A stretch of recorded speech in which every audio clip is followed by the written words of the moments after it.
नमस्कार। सोचिए, एक ऐसा देश जो एक ही वक्त पर दो अलग अलग सरहदों पर जंग के खतरे से जूझ रहा हो। ये किसी भी मुल्क के लिए एक बुरे सपने जैसा है। और आज हम बात कर रहे हैं पाकिस्तान की।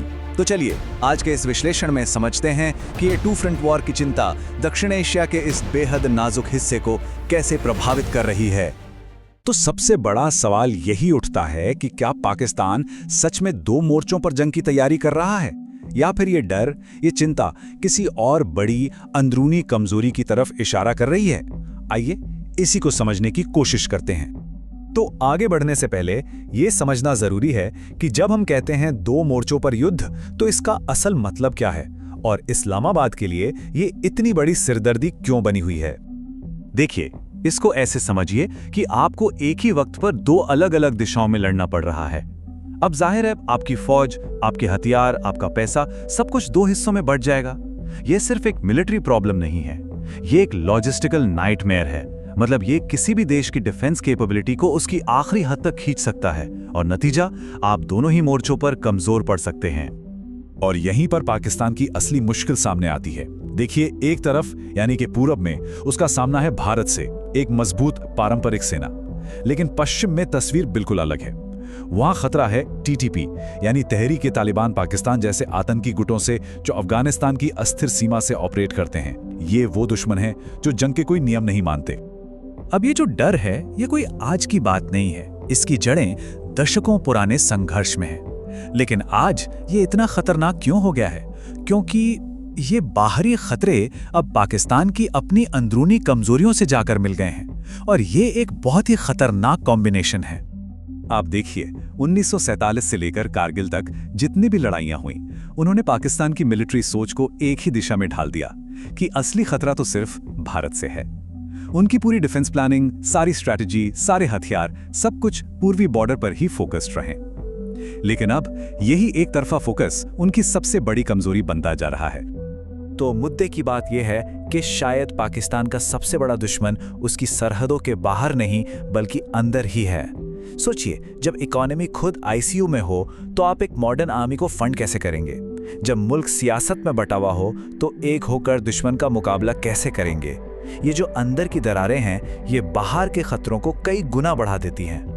और देखिए, ये जो कुछ भी हो रहा है, ये सिर्फ एक रीजनल टेंशन नहीं है। इसके तार जुड़े हैं ग्लोबल पावर पॉलिटिक्स की बड़ी शतरंज के बिसात से। आज अमेरिका और चीन के बीच जो मुकाबला चल रहा है, उसका सीधा असर दक्षिण एशिया पर पड़ रहा है।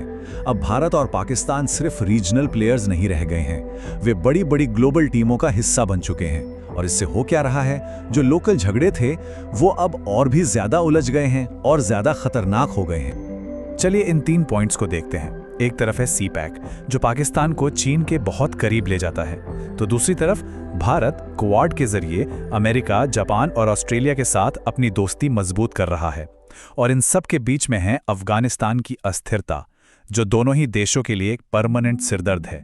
ये तीनों चीजें आपस में जुड़ी हुई हैं और भारत पाकिस्तान के तनाव को सीधे सीधे हवा दे रही हैं। अब यहाँ एक दिलचस्प बात है, पाकिस्तान आज जिस टू फ्रंट चैलेंज से डर रहा है, भारत तो उस चुनौती का सामना कई सालों से कर रहा है। हाँ, ये सच है कि दोनों ही देश दो मोर्चों की चुनौती फेस कर रहे हैं, लेकिन जमीन आसमान का फर्क है। भारत को चीन और पाकिस्तान दोनों से निपटना है, लेकिन उसकी बढ़ती हुई इकोनॉमी और अमेरिका जैसी ताकतों के साथ उसकी पार्टनरशिप उसे एक मजबूत पोजीशन में रखती है। वहीं दूसरी तरफ पाकिस्तान अपनी अंदरूनी अस्थिरता और खस्ता हाल इकोनॉमी की वजह से बहुत ज्यादा कमजोर हालत में है।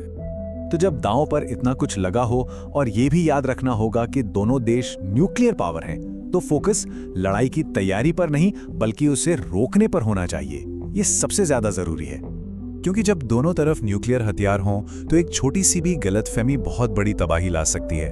तो सवाल ये नहीं है कि जंग कैसे जीती जाए, असली सवाल है कि जंग को होने से कैसे रोका जाए। और इसका जवाब मिलिट्री ताकत में नहीं, डिप्लोमेसी यानी कूटनीति में छुपा है।